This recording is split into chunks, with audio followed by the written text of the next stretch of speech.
I'm just listening to the Jay Turser episode I did, and I'm thinking to myself, shut the fuck up over there.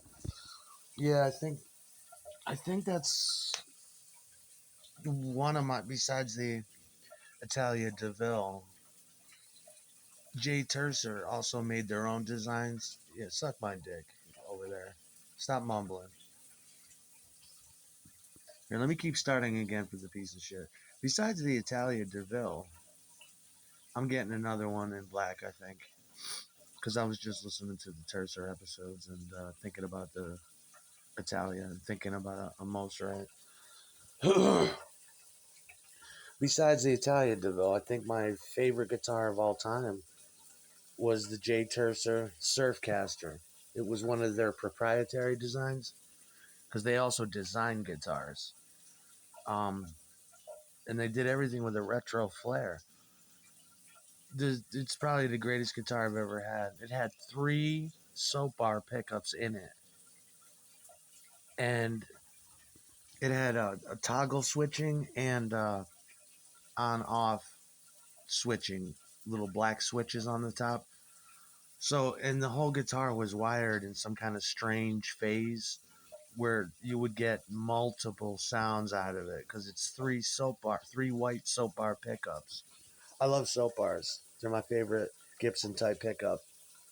Absolutely. A little bit noisier, but yeah. Gibson's known for those big, big, big fucking pickups, aren't they? Always. And I think they invented the humbucker. I'm not sure, but I think it was their technology. But besides all that, you look at those Gibson basses, big, giant, fist-sized magnets. But the Turser, and they also came in. Turser was probably one of the last great guitar companies. Jay Turser. Before all this internet shit happened, around 2009, I was getting my equipment, all my equipment, from a guy in Australia. Everybody knows Australian gear is the best, and even American Australian gear. They something about the way the trade routes are, and last I knew around that era, Australia is the continent with the most rock and roll activity. Um, yeah, they're still doing that there. Probably still doing that there. The Surfcaster was great. I had a blue one, but I'm getting another one. The price has gone up drastically on the J Turster Surfcaster, and they changed the name of it too halfway through production, um, which made it even more of a mystery. JT 45M or something, I think it was called, but I knew it as the Surfcaster, and that's what it was. It had about half an inch drilled out on top for a tremolo system with a big giant Fender type spring unit, along with the three soap bars, which is a Gibson design. It's the best of both worlds. They made it in pink. That was the one I was desperately trying to get. I used to go to this place called Tasmania Music, and yeah, I mean, Turser was making colors like that. They're known for their sparkle strats too. They would make. You can get. I mean, if I'm gonna play a Stratocaster, I want it to have a good fucking paint job. You know that big flake glitter. You know the big flake from the '70s, not little glitter flake, but big flake. Um, where it looks like a piece of candy. They used to make all these glitter strats in gold, blue, outrageous '70s colors. Yeah, Turser was the best. I'm trying to get that though. That's the one I've been trying to get for fucking years. When I think about Jay Turser, I'd hook those soap bars up in conjunction with my Behringer compression, and it was just the most pretty fucking sound ever.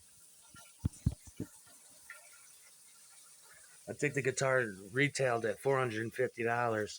Last I checked, for some unknown reason, the price of the guitar is in the $1,000 range now.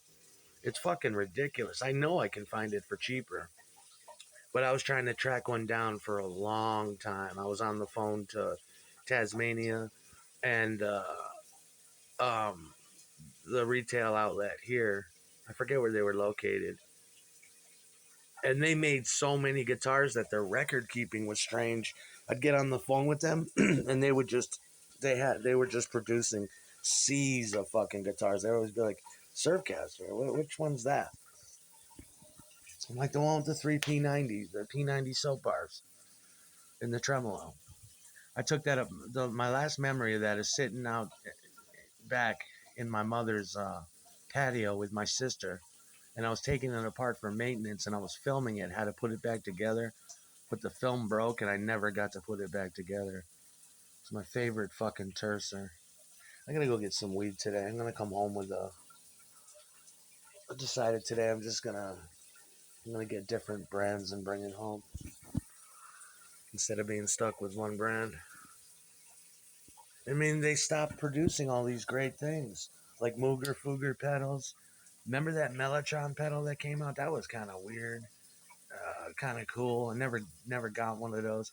I'm just looking back on all the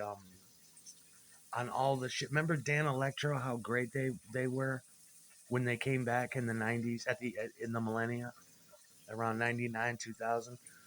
They made, remember that Dan Electro fucking Echoplex they made where it actually used like quarter-inch tape reels, and you could lift up the front cover and you'd see the reel spinning, and you could play notes into it and grab the reel and stop it and make it echo.